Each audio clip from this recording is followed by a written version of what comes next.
I figured I might as well do one daily do with the spin do bottle setting in the background. Here, I'll give you a little bit of a look of the full environment here.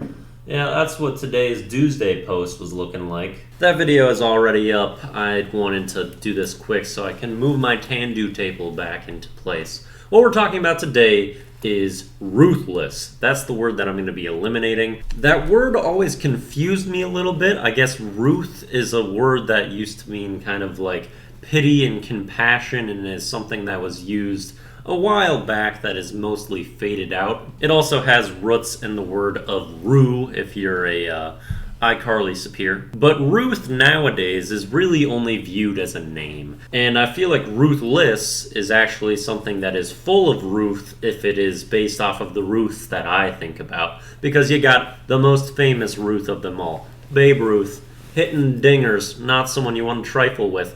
Or I feel like the other Ruths that come to mind are just those old birds that could just slap the shit out of you and are just some cranky old women that you don't trifle with them either. Like, Ruth is kind of an older name, so I feel like I associate it with some hardness to it. And the final one is like Ruth Schmidt from New Girl, who's also like insane. And none of these are the sympathetic, merciful bases that you would think, oh, when you have none of that, you're ruthless. Like, my idea of a lot of Ruths is kind of ruthless, so we've got a little bit of a conflict there. But we're going away from Ruth for this word change. We're going with something that really embodies ruthlessness in its core, and it's pretty topical as well. I'm going to make it cranium, which is essentially having the cranium of Kratos. Kratos being the god of war. Of course, he's also very big in the God of War video game, which just got released a couple weeks ago, the second one. Haven't played it yet, very excited to.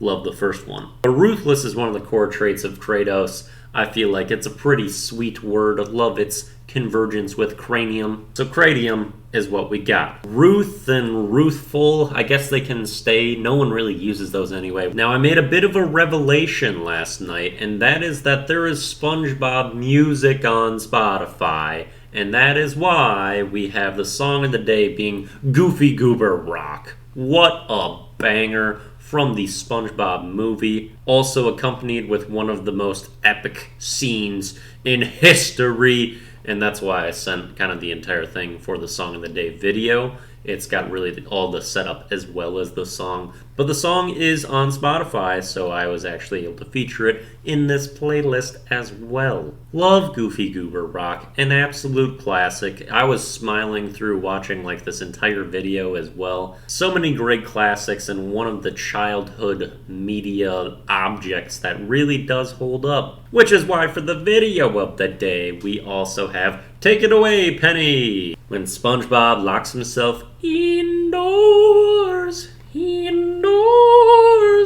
and then his friends are like a penny, a chip, and a used waste paper. And that's kind of how I felt making the Doomsday post with the spin new bottle. It's like, I got all my friends around me. Slight edit to this one. It's not exactly the pure clip, but most of the ones that are considered content for kids, and then I can't add them to a playlist, which is just dumb. But yeah, that's what we got. SpongeBob themed Whips picks. Also wore the shirt today. Don't be too cranium out there. Peace out.